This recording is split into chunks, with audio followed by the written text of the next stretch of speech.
Please kindly click on the red subscribe button below this video and subscribe to our YouTube channel. Thanks, God bless you as you do this.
mi.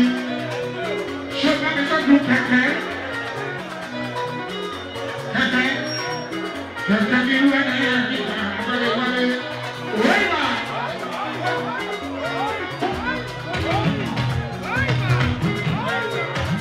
Ẹyin ní nípa òbí ọ̀pọ̀pọ̀ ló bí. Ìbáwọ̀ mi náà lẹ́yìn níta. Òun àtọ́kọ̀ ẹ̀ ṣàyè. Ọmọ mi lọ lẹ́yìn níta wọ́n á wọlé.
Thank you so much for watching our videos, and importantly you need to subscribe because we drop videos almost every day. And how to subscribe? There's a circle here written Gua TV. Click on it, you see a subscribe button. Click on the subscribe button. That's so that if you have a big show coming up, any event, you can call us.